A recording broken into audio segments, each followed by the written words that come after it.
The McMichael Canadian Art Collection is located on the territory of the Mississauga of the Credits First Nation, the original lands of the Ojibwe, Anishinaabe, and Huron-Wendat people. The McMichael is uniquely situated along the Carrying Place Trail, which historically provided an integral connection for Indigenous people between Ontario's lakeshore and the Lake Simcoe Georgian Bay region. And if you, before you take the ramp to come up to these galleries, you would have looked out those beautiful windows and seen the valley dropping away below the McMichael, and that indeed, the bottom of that valley is where the Carrying Place Trail ran, and we're working at the McMichael to understand more about the history of the Carrying Place Trail. There was a village of more than 3,000 Wendat people living about 2.5 minutes drive from here 500 years ago. The Wendat are now in Quebec, but the ceremonial pipes that you see on the wall there before you came up the ramp are from the Wendat people, and we've done a lot of diplomatic work with the Wendat to be able to show those pipes here and tell some of their stories. Today is Catharine Mastin's day. She has been toiling on Cobalt for many, many years, but really in earnest for perhaps 3 years now. You've been working on this show, she will tell us. Catharine is an extraordinary scholar. I'm going to tell you about all the other things that she has accomplished in her life, but before that, I just want to take a deep bow and you know, take my hat off to you, because this show has been nothing less, if you'll forgive the mining reference, than a deep excavation of Canadian art history to really dig in and find the nuggets, if you will, of knowledge. Forgive me, but this is just coming to me now. But, you know, it's just so true. I mean, she's been able to look through all of the historical records and find ways of attributing the places where these paintings were made and the history of who went to Cobalt first and second and with whom. It is a forensic work of scholarship, and the book is currently in production, and sadly it's not ready today, but it will be ready in January, and it will be a staple text of Canadian art history that she can be proud of all the rest of her days, and we certainly will be at the McMichael. Dr. Catharine Mastin of Windsor, Ontario, is an independent scholar and curator specializing in the modern period. Most recently, Catharine served as director of the Art Gallery of Windsor from 2010 to 2020. It's a nice long stretch.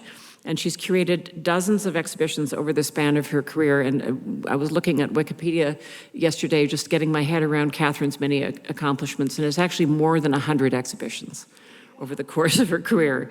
Among them, Wyndham Lewis in Canada in 1992, the Group of Seven in Western Canada, 2002, one of my personal favorites, being a British Columbian, and Brenda Frances Pelkey, a retrospective in 2016, and she's published very widely on Canadian art. She's also, I hope she doesn't mind me mentioning, the granddaughter of Franklin Carmichael, one of the most beloved members of the Group of Seven.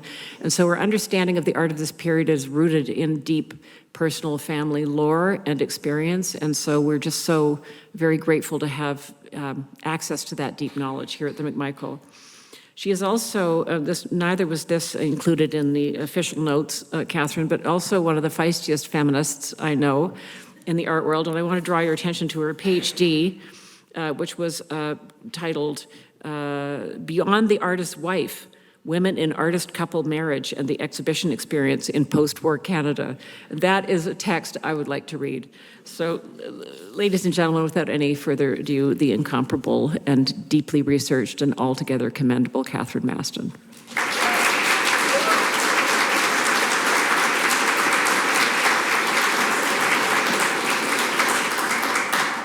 Thank you, Sarah. That was a very thoughtful introduction. I was also going to begin with the land acknowledgement that Sarah's done, but since she's dealt with that, I want to just say that that this area is my birthplace too, and so I come to recognize the land that I'm living in now in Windsor, and I would like to recognize those territories, which are the traditional territory of the Three Fires Confederacy, comprised of the Ojibwe, the Odawa, and the Potawatomi peoples. As this exhibition and my talk will illustrate, what happened in Cobalt shows something of the environmental damage caused by deep mining in just one of a million places around the world and across place and time. Every day, as we consume nature's resources, sometimes consciously, sometimes not, I hope this talk will spur you to reflect on how much we actually need relative to what we want, and what remains for our children and future generations. The 21 artists who painted the silver mines of Cobalt, Ontario between the First and Second World Wars found a gritty reality, but they adapted their work for an audience that, for the most part, wanted to turn a blind eye and champion the notion of mining as economic progress. Afterwards, the lands on which we are standing would never be the same again. I begin with just some maps, just so everybody knows where we are in Ontario. The left one shows the location of Cobalt, okay? So due 500 kilometers due north of Toronto, north of North Bay. And the right map shows you the mining operations as they were indexed by provincial geologist Dr. Willett Greenmiller in 1907. Each of these squares represents one mining company, and some of the mines were actually on lakes as well. So there were dozens of them. Sometimes underneath the lakes, Cobalt and Kerr Lake, for example, were mines. And before these mines were established, the lands had been logged over, but the topsoil, pristine lakes and rivers, and the Precambrian rocks and minerals remained largely intact. The Temiskaming peoples of the Algonquin First Nations and settled along the shores of Lake Temiskaming, the home of the Saugeen Anishinaabe. As Member of Parliament and Cobalt resident Charlie Angus has pointed out, they had worked hard to keep the area secret because they had mined it for more than 2,000 years. Mineralogists today confirm that buttons, panpipes, and jewelry were made by the Indigenous people from cobalt silver, and the Indigenous people used it for trade. Cobalt was surely a beautiful place then, with its glistening lakes, clean skies, and rich silver veins shining in the sun. The pink-colored bloom on the host's cobalt ore, also a sure sign that silver was present. But alongside the project of colonial dispossession, the Indigenous people and their histories were pushed aside. Cobalt became a linchpin in what would soon become known as New Ontario, wherein politicians, economists, and industrialists eyed the potential of rich mineral deposits on the Precambrian Shield, most notably in cobalt. Once the silver find became known, the Temiskaming and Ontario Northern Railway, which was completed in 1905, facilitated the arrival of 86,700 prospectors, miners, engineers, and tourists to Cobalt Station. By 1920, that number swelled to 609,900 passengers. Tons of silver were exported to southern markets and the world. Canada became the third largest silver producer by mining an area of less than 13 square kilometers. And by 1907, Cobalt was producing 90% of the world's silver. For better or worse, Cobalt became known as the cradle of Canada's hard rock mining industry, the center from which deep mining began and from which it spread out into the Precambrian Shield. It was not long before artists began to be engaged by both the thrill of discovery and also the wreckage left behind. The itinerant artists included two members of the group of seven, Carmichael and Jackson, but not before Yvonne McKague, later married to Fred Housser. So Yvonne McKague Housser, but she's Yvonne McKague for the Cobalt story, just for the record. And she facilitated sketching holidays for her circle of women painters. This generation of artists paved the way for a new approach to industrial art in Canada, and their excursions formed some of the most important women's sketching trips in Canadian history. When the artists arrived, Cobalt was really truly a specter of ruins, barely a blade of grass standing upright, the lakes turned into tailing ponds, and mine waste and slag heaps in every direction. The question was how to depict this reality without offending audiences, and it was initially the British Picturesque movement which served their needs. In 1882, George Munro Grant's Picturesque Canada was published with over 500 illustrations of Canadian scenery. You're looking at the title page and the Temiskaming page on your right. The picturesque was an approach to articulate beauty and make a picture agreeable to the eye, and its theoretical frame recognized architectural and industrial ruins as worthy subjects, so long as the end result remained pleasing. John Cotton and Lady Robertson of Britain were the earliest to use the picturesque aesthetic. Cotton, the Simcoe County-born pastoral painter and printmaker, probably arrived in Cobalt in the summer of 1916, where he drew at the O'Brien Mine and Cobalt Lake. Gaining access to mine interiors was a rare feat, but he visited the bullion room and sketched Cobalt Lake after owner Sir Henry Pellet of Casa Loma fame had drained it to mine the silver. Cotton's only known work of cobalt in a public collection is the open-cut O'Brien mine on your right, and it shows the extent of environmental damage that he found. His image focuses on a gulfing chasm left between rocks where a massive surface silver vein has been extracted, also an excellent illustration of open-pit mining in cobalt's early history, when the only tools needed were pick and shovel. Later, head shafts were used to drop miners below ground, as Cotton illustrates in the far distance. He did not shy away from the gritty realities of mining, although the picturesque softened the impact with his careful use of line, light, and shadow. Lady Robertson sketched cobalt in 1924 when she and her husband, Sir Robert Robertson, embarked on a coast-to-coast national tour of Canada. He was government chemist from 1921 to 36, and her ink drawing, Cobalt Silver Mine, is viewed from the north shore of Cobalt Lake facing the low-grade mill on the Nipissing Mine Hill complex. The mine shafts and tramway wires are contrasted against a barren landscape dotted with blunt trees in the distance. The next generation of artists, those born closer to the turn of the century, were encouraged to explore cobalt thanks to two learned businessmen, Frank Curtis Loring and Frederick Broughton Housser. Frank was the father of sculptor Francis Loring, and he was the mine manager at the Trethaway mine northeast of Cobalt Lake. An American by birth, he moved his wife Charlotte and son Ernest to Cobalt in 1908. Frances followed to Toronto in 1912, accompanied by her lifelong partner, Florence Weil.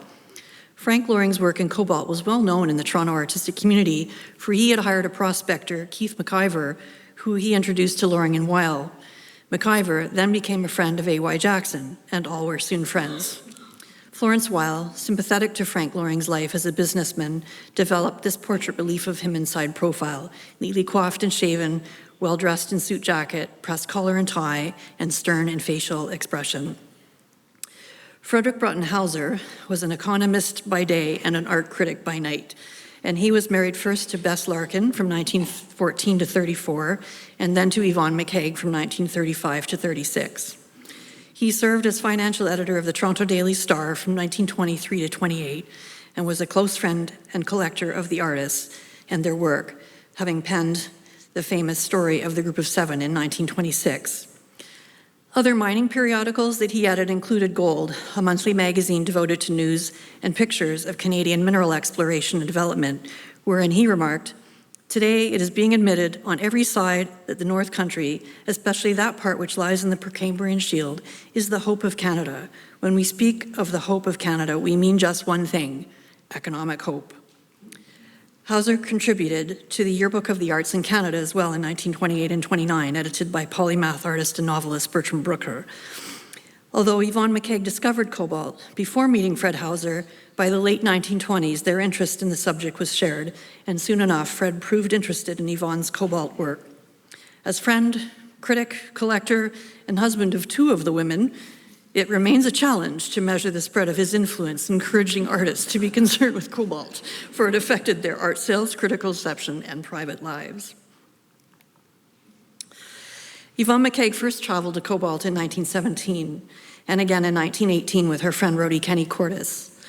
Regrettably, no known works by either artist survive from this period, but McKague's first easel painting in oil was Miners' Shack's Cobalt, shown in both the 1926 Royal Canadian Academy of Arts and 1927 Canadian National Exhibitions.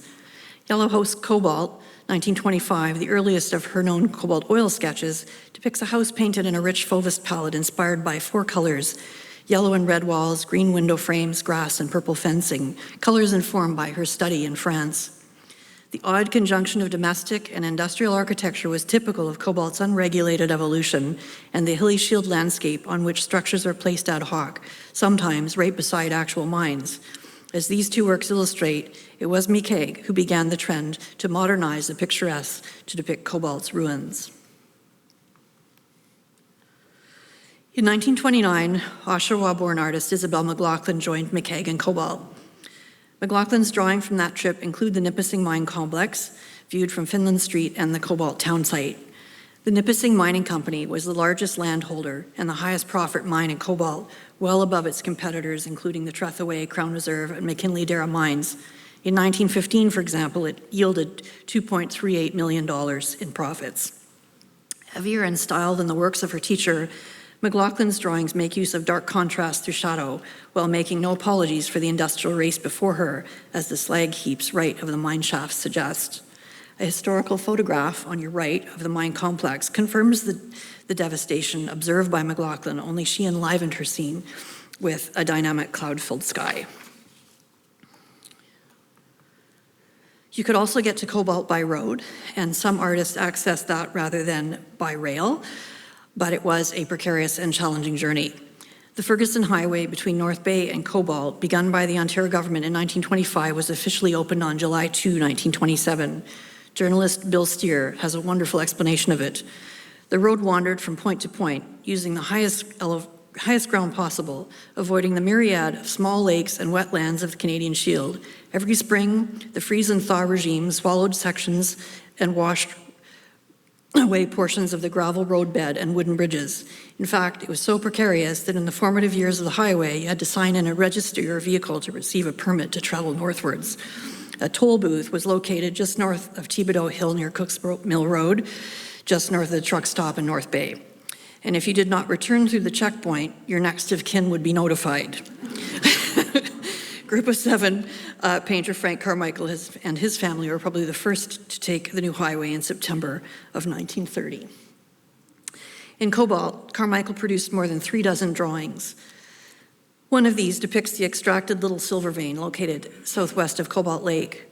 Before excavation, Dr. Miller, the provincial geologist I mentioned earlier, described it as a vein such as one reads of in textbooks, but which is rarely seen, it being so clearly defined and so rich in contents. After the syndicate Furland sold this claim to the Nipissing Mining Company, the Little Nipissing Silver Cobalt Mining Company reported to its shareholders in 1907 that this vein has been stripped and trenched for a distance of at least 500 feet from the bottom to the top of the hill. The end result effectively split the cliff in two. Carmichael's focused drawing of shadows stressed the very gap between the rocks, which left behind dark and dangerous deep chasms between rock slabs. At the time of Carmichael's arrival, more than 2 decades later, dilapidated posts which had once served to keep foot traffic back are shown bent in disrepair.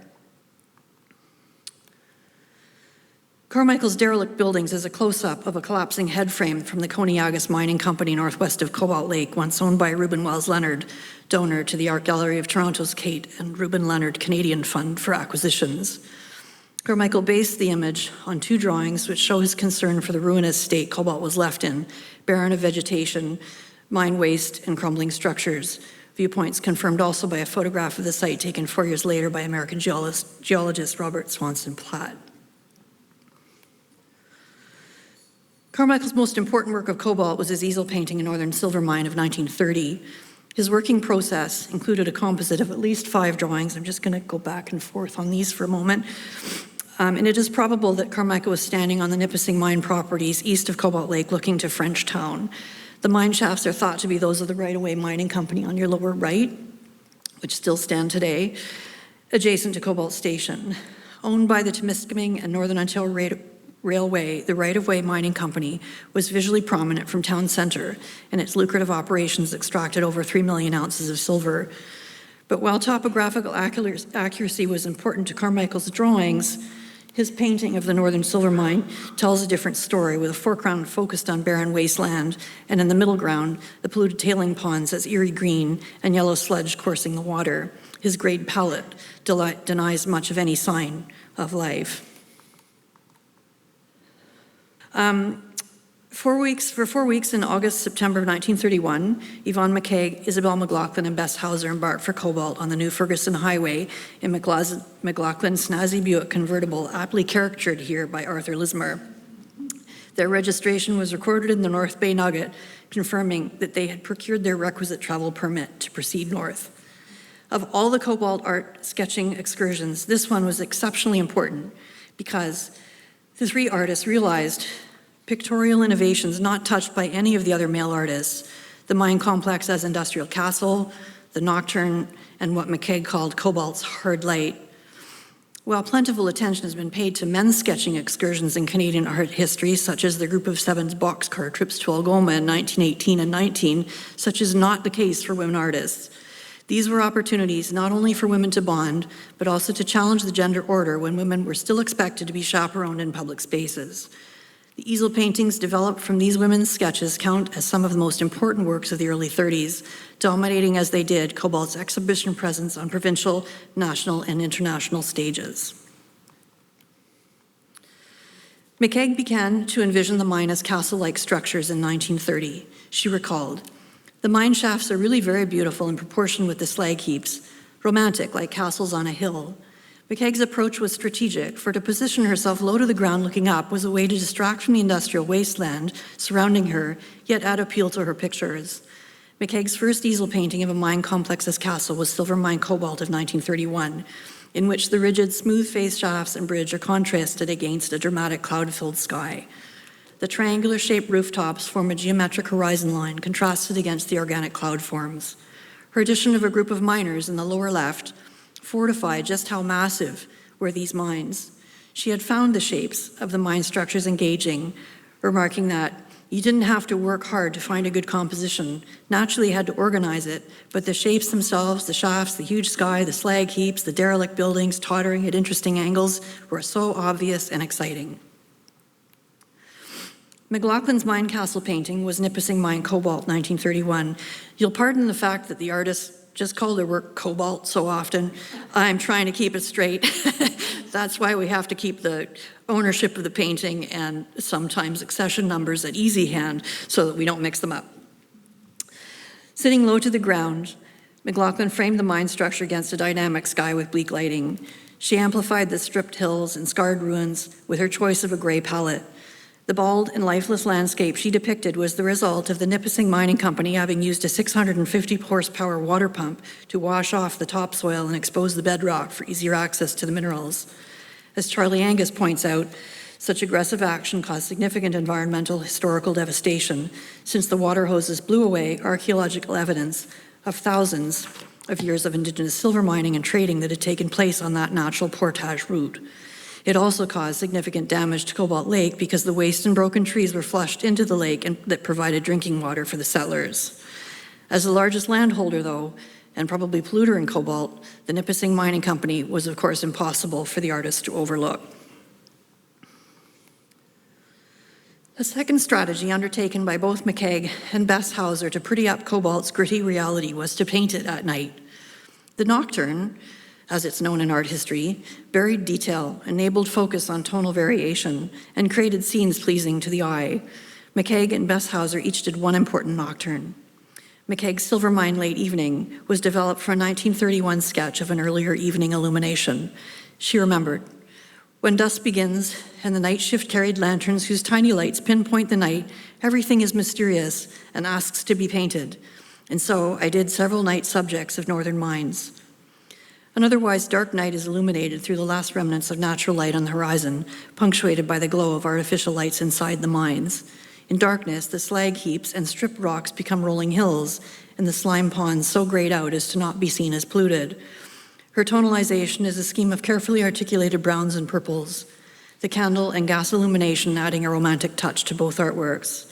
Like British artist James McNeill Whistler, the yellow-gold fireworks display in his nocturne in black and gold The Falling Rocket in the Detroit Institute of Arts collection is riffed by McKague through her yellow-gold lit windows of town site and mines. She too uses a background palette of blacks, blues, and purples, but her modernism embraces a sleeker, less abstract style.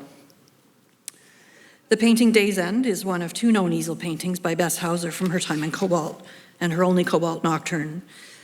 An installation photograph from a show in 1933 confirms that Day's End was first exhibited actually under the title In Northern Ontario, and it was not until 1949 that she showed the painting as Day's End. But both titles are important to appreciating the artist's motive. In Northern Ontario confirms that the painting was based on a trip north, in this case to Cobalt, and Day's End reveals her subject of inspiration, evening light at dusk. She observed Cobalt's boarded sidewalks, dirt roads, provisional wooden architecture, and streetlights yet to be turned on for night service. The distant evening sky becomes her focus as fast-moving billowy clouds fill the upper third of the painting. These are the last remnants of the day's setting sun. Besshauser's Cobalt is shown to be a town of repose, yet also bleakness. Using a palette of blacks, browns, and tinted yellows, the mood is warm from the setting sun, yet hauntingly empty. Unlike McKague, there were no figures added for scale. Rather, the focus was on emptiness and atmosphere. If the mine as castle or nocturne softened the blow of Cobalt's environmental reality, then it would not seem logical that the full height of sun on a bright day would be a pictorial innovation to depict Cobalt's environmental landscape.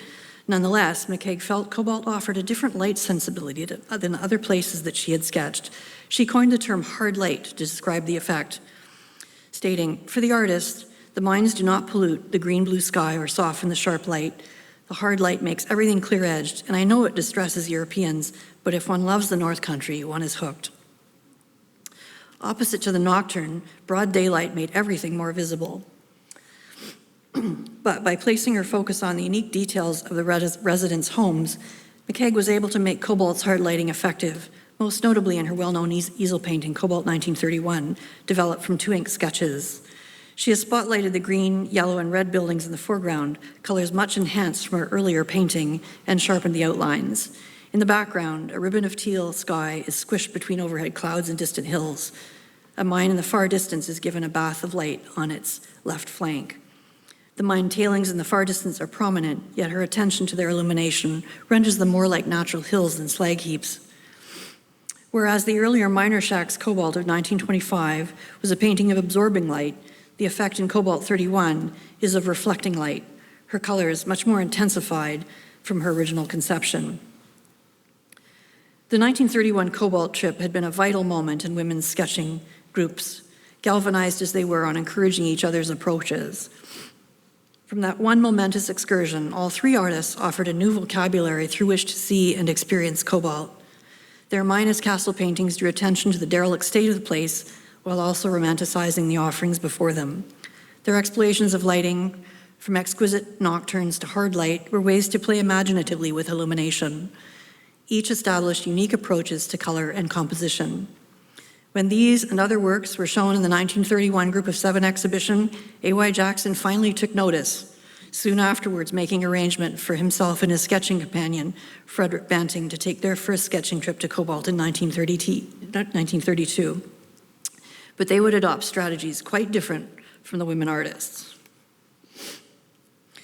Initially, Jackson and Banting were challenged by the absence of color resulting from the power-washed bare hills.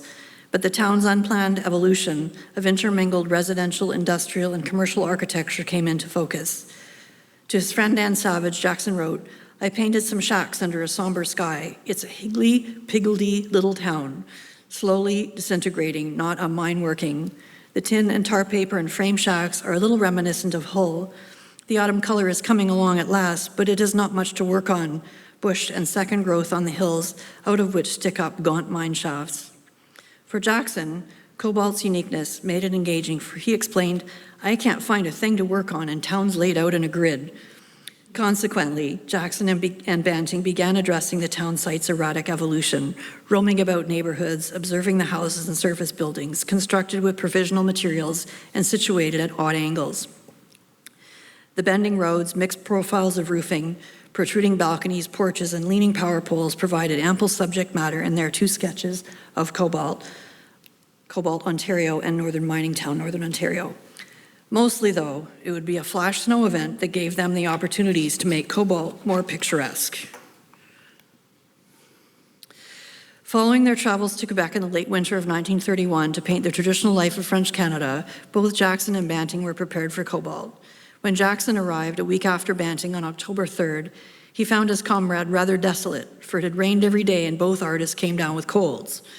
But towards the end of their trip in mid-October, the cool fall settled in more deeply to snow.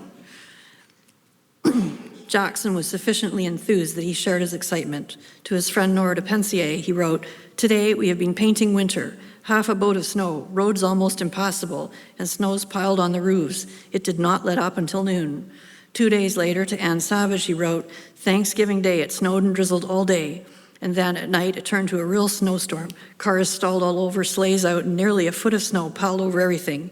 It cleared at noon on Tuesday, and I went out and made 4 sketches. I've never done that in an afternoon before. I have about 20 sketches to take back. And to his niece, Naomi Jackson Groves, he confessed, Cobalt was a wonderful place to paint, especially under some snow. The balance of paintings produced by Jackson and Banting were snow pictures. Jackson was an excellent snow painting teacher for Banting, with more than 2 decades of mastery over the subject. An October snowfall in Cobalt was normal seasonal change. Nonetheless, it is clear from the plethora of snow scenes they produced that this was far more significant than a flash weather event. Snow made their pictures more romantic, buried the unsightly slag heaps and tailing bonds, and exaggerated colors to be reflected, provided light and dark contrasts between sky and buildings. Most importantly, it softened the real human imprint on Cobalt. Snow enabled the picturesque on modern terms. The sketches to result from having braved the crisp northern air and crunching snow underfoot included Street in Cobalt and Village in Snow. Jackson's sketch includes a bright blue sky filled with fast-moving cumulus clouds which have cast long shadows below on the snow in greens, yellows, and blues. Banting's Village in Snow likewise takes advantage of the color contrast offered and effects of mauve-blue shadows cast by the buildings. Houses dot both sides of the street with snowed-in roads running down the center of the composition. Banting borrowed Jackson's bright blue patch of sky, which opens amidst the clouds.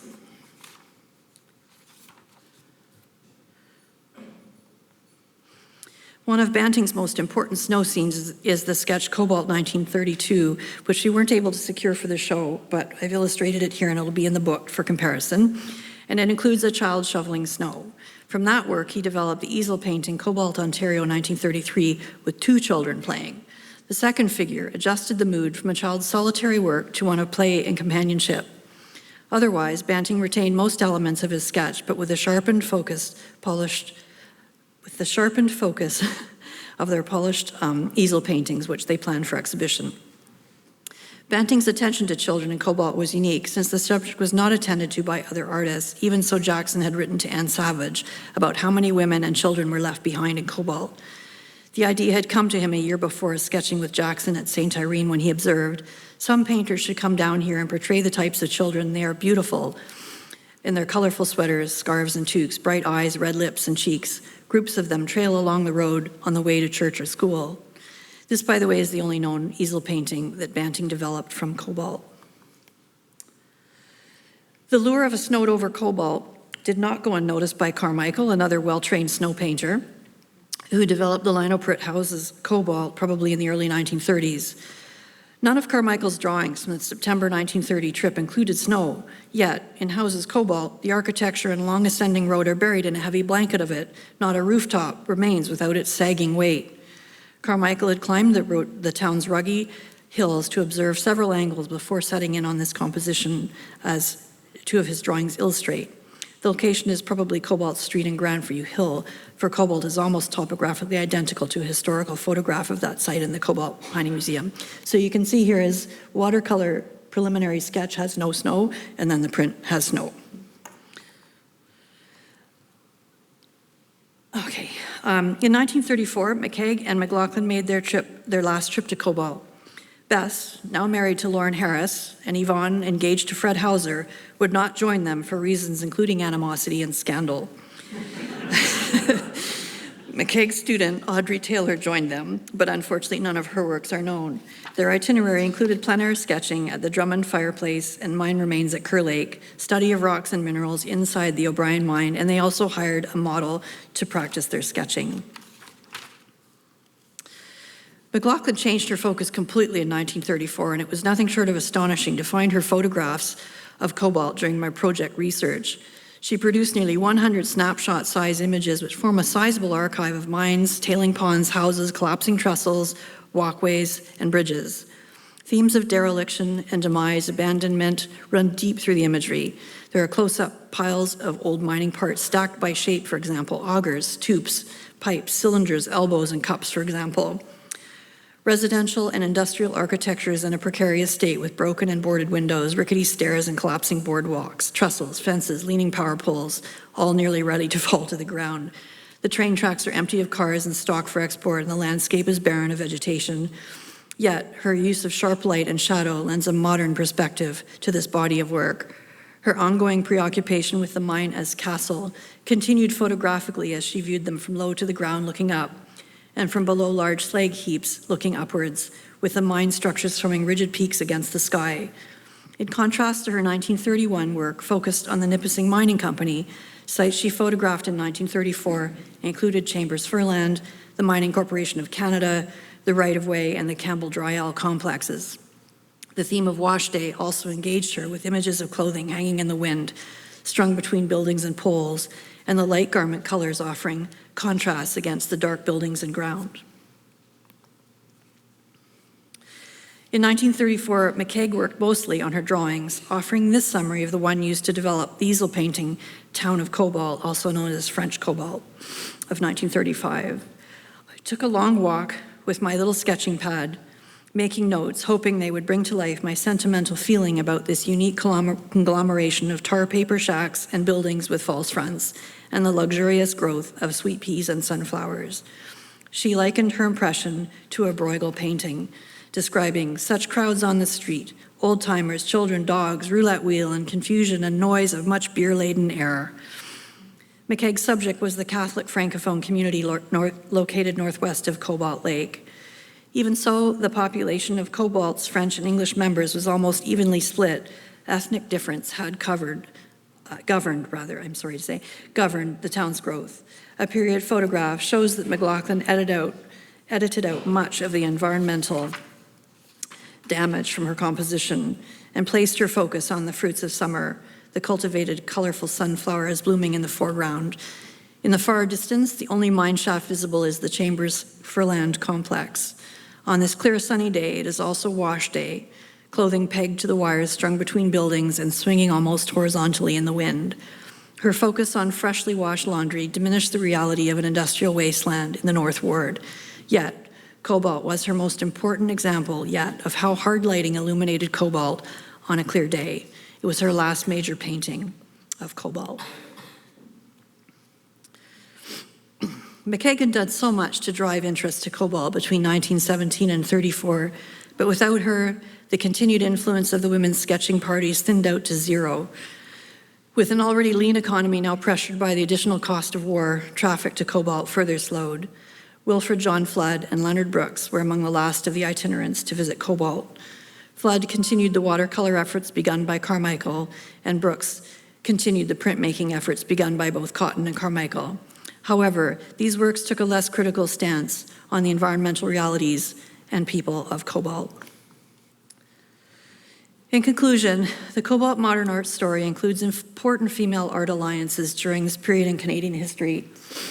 Sketching in Cobalt marked an important feminist moment because to tackle mining was both unorthodox and courageous, and the significance of this should not be underestimated. McKague was the one artist to show a sustained commitment to Cobalt, opening the eyes of her circle to see Cobalt around the clock, from its brilliant sunlit days to its moody dark nights. Her advocacy was unparalleled, and her pictorial contributions manifold. There has not been time today to address the many exhibitions of Cobalt art, but these showings kept Cobalt on the international stage for another 2 decades after the silver had been extracted.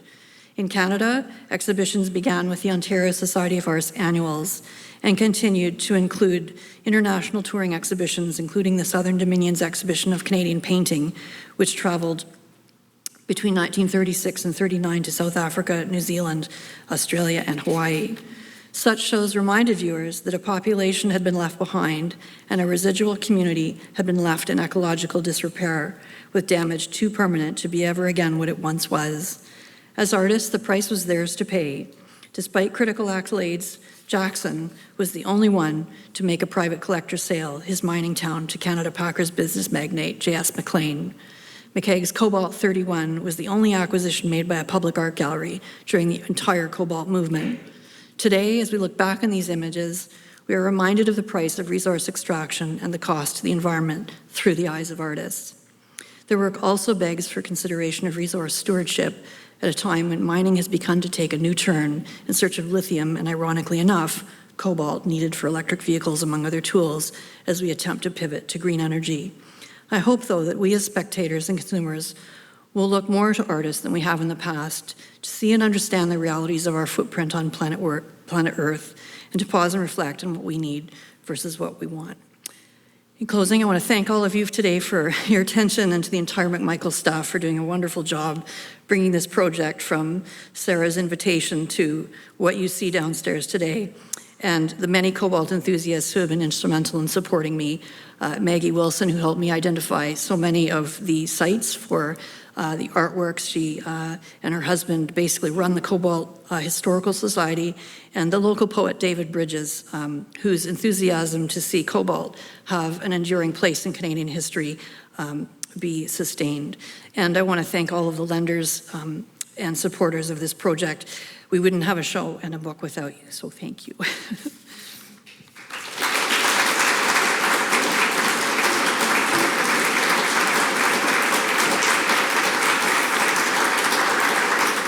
Thank you very much for a fantastic presentation. I have a question. When I looked at the painting before and in your presentation, I was wondering also if they were influenced, because at that point we start to have representation of silos, or the industrial construction, and I find that it's pretty striking as you look around. It was, I mean, the Americans were doing that. I think it's maybe the Précisionists, I'm not quite sure, but also if you think of Le Corbusier, it was showing these images of industrial building. Was there an influence coming from? Because they must have seen that, or that struck me when I saw all these paintings. Well, I think there are lots of potential influences that could come from America, from any other country, really. I think for me, though, it was this focus on the picturesque and how the artist modernized it that felt most compelling, because Canada had a strong tradition of the picturesque from Munro Grant's book of 1882, which found a place in the libraries of several of the artists. But to be sure, these artists were looking at exhibitions all the time, and they were coming through Toronto, through the Art Gallery of Toronto's programming. And so, of course, we wouldn't see them in isolation from that. Is there any record of them looking at Charles Demuth or Charles Sheeler? I didn't find any. But there is a link with John Vanderkamp, possibly, in Isabella Blanc. Yeah, I've suggested that in the context of my writing for the book, because Isabel probably saw that show in Toronto before she left for Paris in 1929. One of the things that's hardest to kind of get your head around when you look at these Cobalt paintings is that it's heroic imagery of resource extraction. And I think now, 100 years later, we're so much more aware of the environmental, impacts of resource extraction, but to understand that, I think what they were trying to do, I understand from you, Catherine, is create this kind of national iconography of the heroic new modern Canada in which, these extraordinary frontiers were being created of resource extraction in the north. And so I remember when I first started thinking about Cobalt paintings, I guess 5 years ago or so, I was kind of looking for more critique in the paintings that I saw, and it was hard for me to understand that they were seeing it as something, not entirely unequivocally bold and aspirational and utopian, but at least in a way that it was hard for me to identify with as a person in the 21st century. So I think one of the fascinating things about this show is the way that it helps us to understand how Canada became so closely identified with resource extraction and mining, which is something, of course, that we do very much in our own country, but also around the world.